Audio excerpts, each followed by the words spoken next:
So right now I'm on hold. It's the Child Protection Reports line.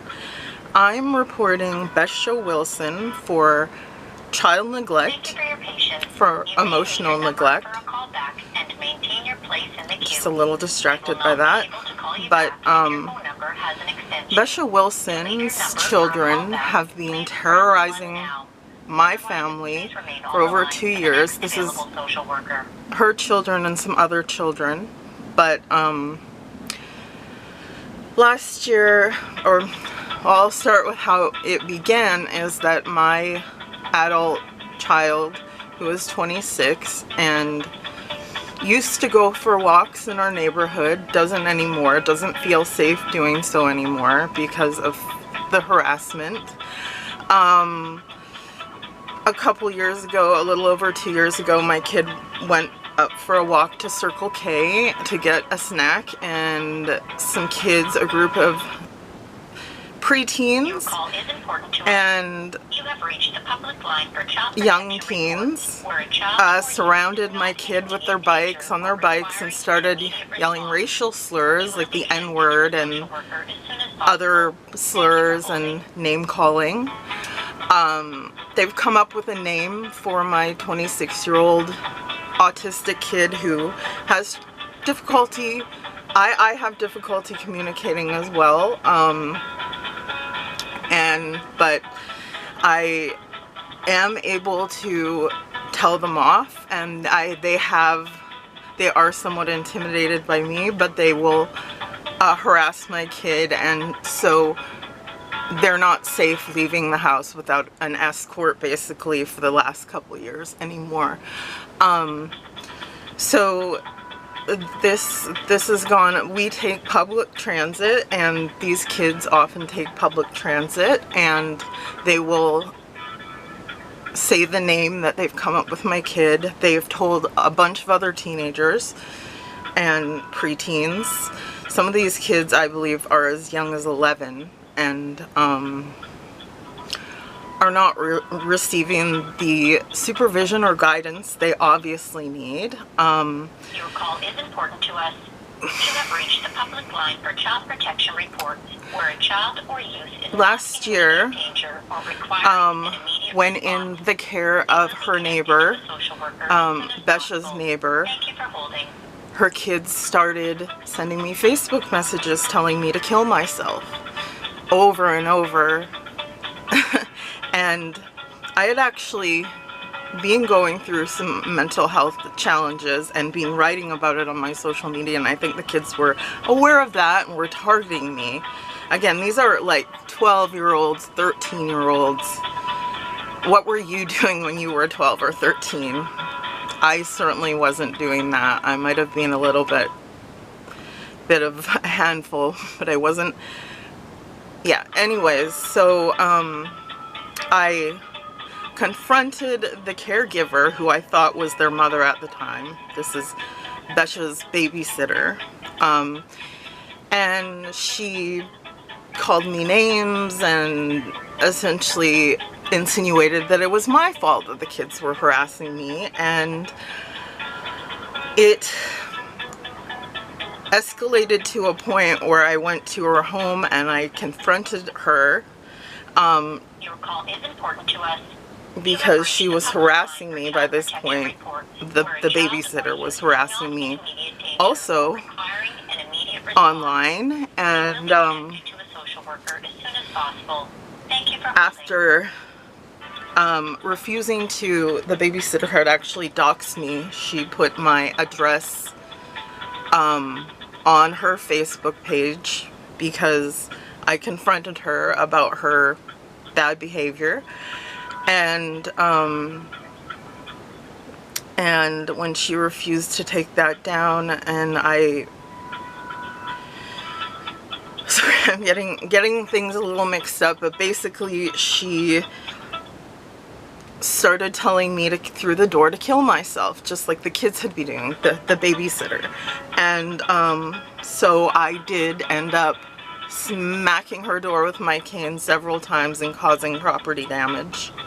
And I have chronic suicidal ideation. I am on disability for complex post-traumatic stress disorder, and I snapped, and I think that if you push anyone and you just keep suicide baiting them and suicide baiting them, they're gonna snap. And I don't particularly feel bad about what I did. But I do have a conditional discharge, and as long as I follow my probation orders, I will be not having a criminal record. But this was as a result of her children, Besha Wilson's children, and her babysitter slash next door neighbor. I have a medical condition that causes hyperhidrosis,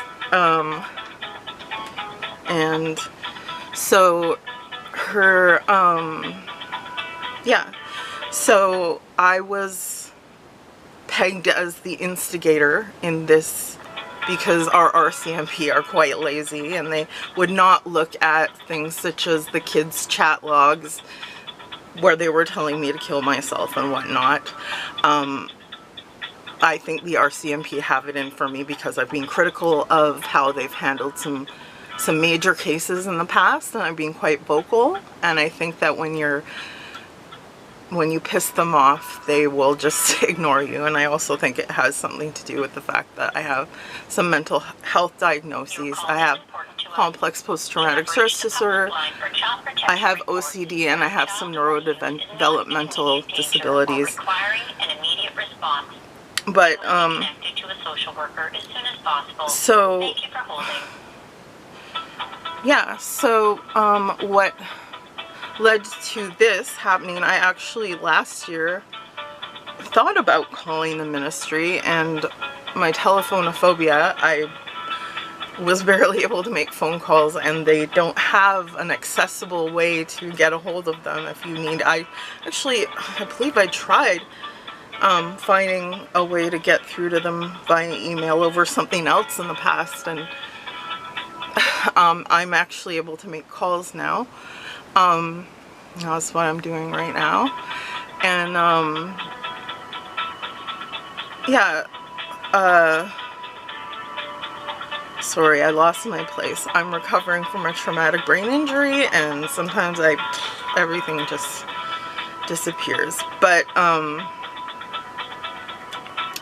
where was I going? So what led to me making this phone call is that last night we were, and this has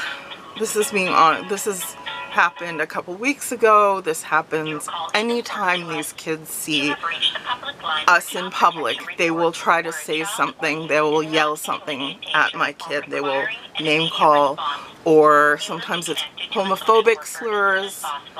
The one kid really loves the N-word. When they were messaging me to tell me to kill myself, he kept using the N-word. And I mean, obviously whoever is having the most influence on these kids' upbringing is a bigot, because they're homophobic, they're racist, they're all around little prejudiced, little, I don't want to say because they're children.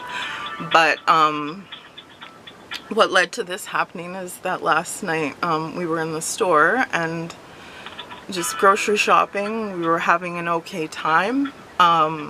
We have been going through a family crisis, but we were doing all right. And then these kids started harassing my kid in one of the aisles, and and I went and looked for the kids, basically to make a long story short, because there's a lot that went on with the store, quality foods not handling it properly. Yeah.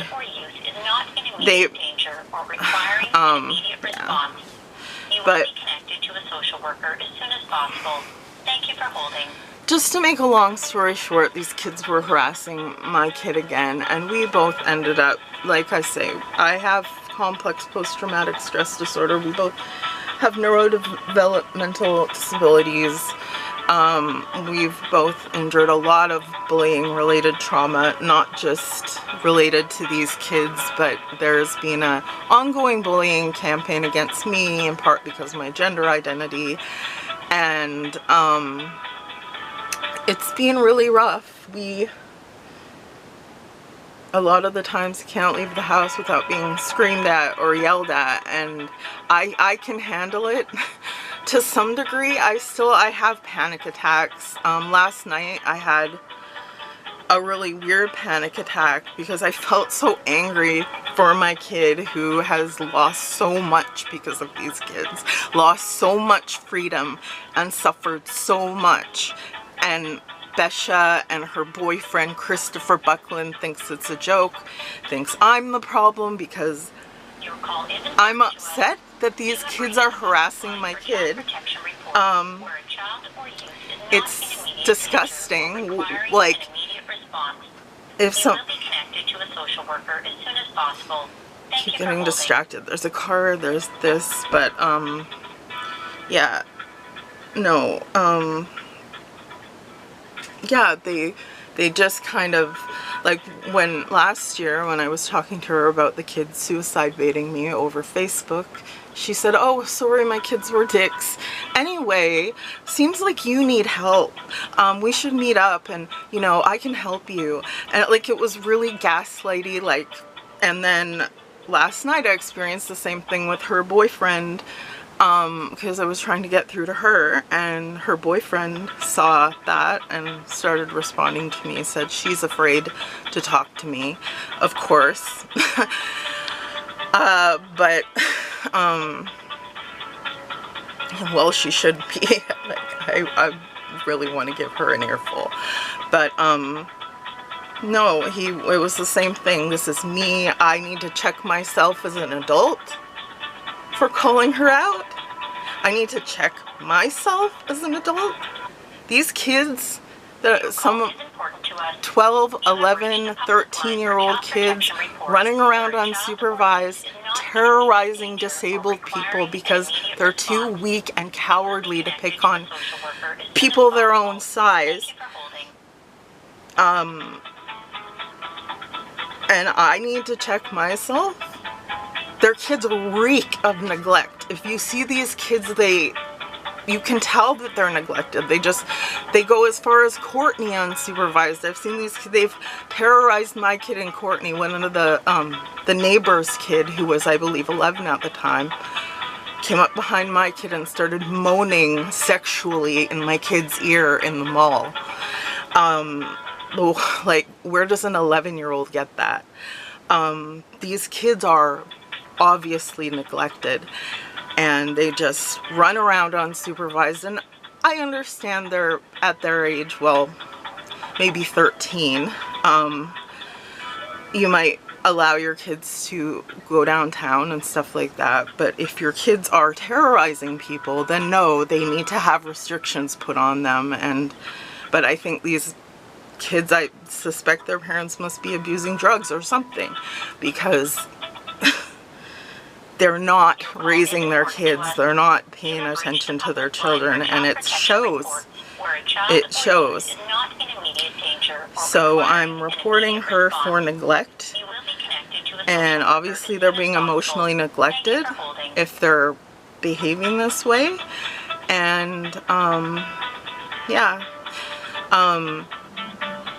and the boyfriend said I should go to the RCMP. Well, we have gone to the RCMP in the past with bullying complaints, and I think I mentioned that a few minutes ago, and they've ignored me. So that, and we have now a lot of police-related trauma. That's not going to happen, and it shouldn't have to happen.